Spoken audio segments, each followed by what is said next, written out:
नमस्कार मित्रों, कैसे हैं आप लोग। मित्रों, उपचार के कुछ खास बिंदु हैं। जब हम ट्रीटमेंट करते हैं तो हमें ज्ञान बहुत सी चीजों का होता है। हम इतनी बातों को जान गए रहते हैं कि हमें कभी कभी यह कंफ्यूजन उत्पन्न होना शुरू हो जाता है कि हम ट्रीटमेंट में कौन से बिंदु का प्रयोग करें जो बहुत अधिक इफेक्टेड होगा। जैसे कभी रोग स्थान बदलने लगे, कभी बोलेगा कोई यहाँ प्रॉब्लम हो रहा है, फिर यहाँ से ठीक हो जाता है तो यहाँ हो रहा है, पीछे की ओर हो रहा है, कमर में हो रहा है, घुटना में हो रहा है, ब्रेन में, यानी कि रोग जब स्थान बदलते रहता है उस समय हमको ये समझ में नहीं आता है कि ये कौन से मेरिडियन में ट्रीटमेंट कर रहे हैं। किसी प्रकार का जब पेन शरीर में उत्पन्न होता है और पेन जब कंट्रोल नहीं होता है, सारे से मेरिडियन का उपाय कर लेते हैं, उस समय और क्या बिंदु साथ में दिया जाए कि ज्यादा रिलीफ मिले। गर्मी, किसी को लू लग जाए तो लू को कम करने के लिए, शरीर की गर्मी को घटाने के लिए क्या किया जा सकता है। मांसपेशी में कोई गड़बड़ी हो, टेंडन्स में गड़बड़ी हो, उसके लिए क्या उपचार किया जा सकता है। या हड्डी की कोई तकलीफ हो तो उस पर क्या उपचार किया जा सकता है। इसके बारे में कुछ खास बिंदु बताए गए हैं।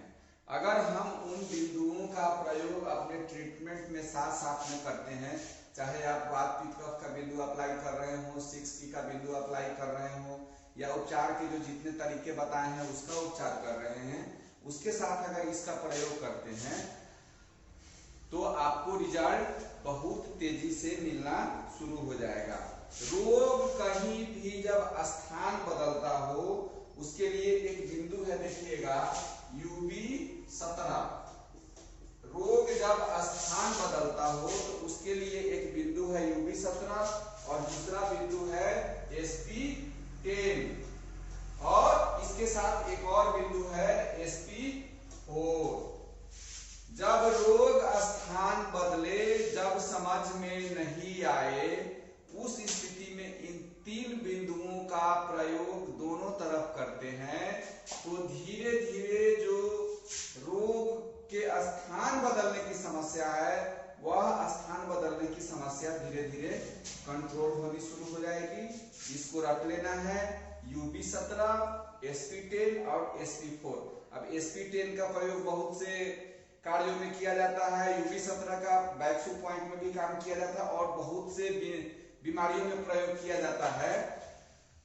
SP4 के बारे में आपको बताने की जरूरत नहीं है क्योंकि हमेशा लोग को SP4, P6, SP4 बिंदु एनी प्रॉब्लम किसी भी क्या बोलते हैं अवरोध में, इन अवरोध में हम SP4 का प्रयोग करते हैं। गैस की समस्या हो जाए उसमें SP4 का प्रयोग करते हैं, वो तो करते ही करते हैं। लेकिन जब कोई भी रोग हमारे शरीर में स्थान बदलते रहता हो और उसका कोई फिक्स स्थान नहीं हो तो उस स्थिति में आप क्या करेंगे कि इस बिंदु का प्रयोग करेंगे। UB17, SP10 और SP4 बहुत अच्छा काम करेगा। उसके बाद किसी भी प्रकार का दर्द हो हमारे शरीर के अंदर, दर्द के सारे बिंदुओं का जब हम प्रयोग कर लेते हैं, सभी दर्द निवारक बिंदुओं का उपाय कर लेते हैं, उसके बाद भी दर्द नहीं जाता है तो दर्द निवारक बिंदुओं के उपयोग के साथ साथ UB23 दर्द निवारक बिंदुओं के साथ साथ UB23 और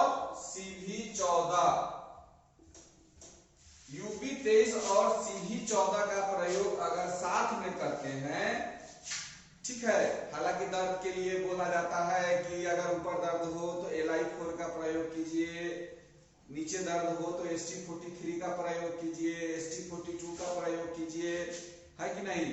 ऑर्गन के हिसाब से पहचान लिए वहां प्रयोग कीजिए, वो तो आप करते ही हैं। जो आपके दिमाग में है, डिस्टल पॉइंट का प्रयोग, लोकल पॉइंट का प्रयोग, मेरिडियन का प्रयोग, जो भी करना है वह करिए, लेकिन साथ में UB23 और CV14 का प्रयोग आप करेंगे तो आपके ट्रीटमेंट में 4 चांद लगना शुरू हो जाएगा और पेशेंट को अधिक लाभ मिलना शुरू हो जाएगा।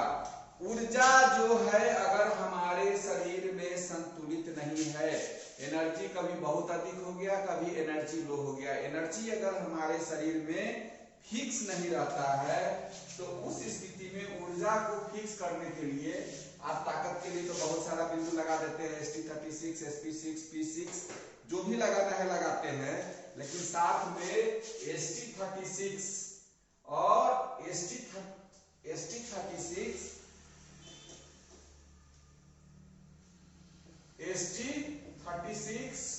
और SP5 इस दो बिंदु को अगर आप प्रयोग करते हैं तो ऊर्जा जो है वह आपका फिक्स रहेगा, ऊर्जा जल्दी फ्लैक्चुएट आपके शरीर में नहीं होगा।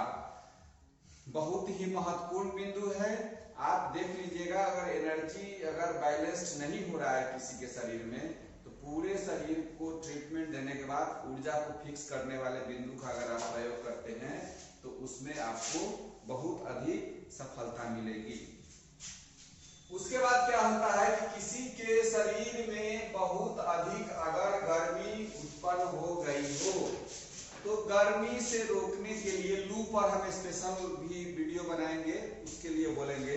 लेकिन अगर गर्मी बहुत अधिक हो जाए तो एक बात आप याद रखिएगा, गवर्निंग वेसल्स 14 जीबी 14 और इसके साथ साथ क्या बोलते हैं LI11 ये जो है LI11 और गवर्निंग वेसल्स 14 जो है जब इसका प्रयोग करेंगे तो उस स्थिति में क्या होगा कि आपके शरीर में जो एक्सेस गर्मी होता है वह आपके शरीर की गर्मी कम होना शुरू हो जाएगी।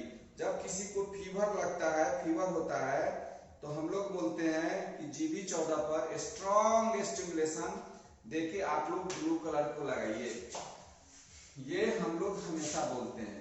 तो उस स्थिति में अगर आप क्या करेंगे कि अगर GB 14 को सीडेट करते हैं और शरीर में जब यांग हीट बढ़ता है, बहुत अधिक गर्मी बढ़ती है तो लार्ज इंटेस्टाइन जिम्मेवार होता है और शरीर में बेचैनी हीट से तो होती है, लेकिन हीट से जो हीट क्रिएशन के बाद जो ह्यूमिडिटी उत्पन्न होता है शरीर में वह हमें ज्यादा परेशान करता है। तो जैसे ही LI11 और GB 14 को आप सीडेट करेंगे या उस पर स्टार मैग्नेट लगाएंगे या एक पर ग्रीन कलर और दूसरे पर ब्लू कलर लगाएंगे तो आपके शरीर की गर्मी कम होनी शुरू हो जाएगी और आपको लू के समस्या से बचा जा सकता है। हालांकि लू हुआ तो समझिए कि वात और पित्त का प्रकोप होता है तो वात को कम करने वाला भी बिंदु लगा सकते हैं, पित्त को कम करने वाला भी बिंदु लगा सकते हैं। अगर बेहोशी हो जाए तो GB 26 को भी जोड़ सकते हैं, K1 को भी जोड़ सकते हैं, बहुत सारे तरीके हैं। इसके अलावा कफ को बैलेंस कर सकते हैं, पित्त को कम कीजिए, वात को कम कीजिए और कफ को ST36 SP6 लगा के बैलेंस कर दीजिए, उससे भी गर्मी कम हो जाती है। लेकिन इन सभी बिंदुओं के साथ साथ GB 14 ये स्पेसिफिक बिंदु है, GB 14 और LI11 का प्रयोग करना न भूलें। जैसे ही इसका प्रयोग करेंगे आपके गर्मी की समस्या आपके शरीर में नहीं रहेगी, इस चीज को याद रखिएगा। इसके अलावा अगर मसल्स में किसी प्रकार का समस्या हो जाए, टेंडन्स में किसी प्रकार का समस्या उत्पन्न हो जाए, हमारे नर्वस सिस्टम में किसी प्रकार की समस्या उत्पन्न हो जाए तो अपने स्व विवेक से जो भी बिंदु का प्रयोग करते हैं उसको करें। और उसके साथ साथ एक स्पेसिफिक बिंदु है GB 34, यह महत्वपूर्ण बिंदु है। आप अपने हिसाब से जज करते हुए या तो इसके ऊर्जा को GB गॉल ब्लैडर 34 के ऊर्जा को या तो सीडेट कर सकते हैं या जरूरत के हिसाब से उसको टोन भी कर सकते हैं, या जरूरत के हिसाब से उस पर नहीं समझ में आए तो क्लस्टर मैग्नेट लगा देंगे। आपको मसल से संबंधित समस्या, टेंडन से संबंधित समस्या और नर्व से संबंधित समस्या में यह बहुत कारगर काम करने वाला है। इस चीज को आप ध्यान में रखेंगे। इसके अलावा मित्रों, अगर हड्डियों की कोई समस्या उत्पन्न हो जाती है आपके शरीर में हड्डी से संबंधित कोई विकार उत्पन्न हो जाता है शरीर में, तो उस स्थिति में UB11 बहुत महत्वपूर्ण बिंदु है। डॉक्टर वॉल ने इसको CMP के रूप में प्रयोग किया है। चाइनीज एक्यूपंक्चर के विद्वानों ने इसे इन्फ्लुएंशियल पॉइंट के रूप में भी प्रयोग किया है। यह हड्डी को रिपेयर करने में, हड्डी को पोषण देने में बहुत अच्छा काम करता है। इसके साथ साथ GB39 का प्रयोग करिएगा।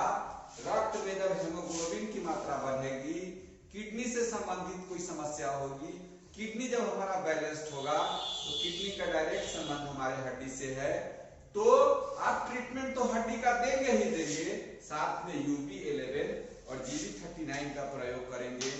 बहुत अच्छा काम करेगा, करके देखिए क्या रिजल्ट आपसे मिलेगा। ट्रीटमेंट में आपको खुद अनुभव से पता चल जाएगा। ट्रीटमेंट के अलावा इन स्पेसिफिक बिंदुओं को जरूर याद रखना है। दर्द जब, रोग जब स्थान बदले तो क्या करना है, दर्द जब हो नहीं समझ में आए तब क्या करना है, ऊर्जा को फिक्स करने के लिए क्या करना है, गर्मी शरीर में बढ़े तो क्या करना है, ठीक है ना, मसल्स, नर्वस और टेंडन से समस्या में क्या करना है, और हड्डी से संबंधित समस्या में क्या करना है, इसके बारे में ज्यादा बताने की अब जरूरत नहीं पड़ेगी। सभी ट्रीटमेंट के साथ एक ट्रीटमेंट इसको भी लगा दीजिए, देखिए क्या रिजल्ट मिलता है। हम आपसे जानने के लिए उत्सुक रहेंगे। तब तक के लिए नमस्कार, धन्यवाद, जय हिंद, जय भारत।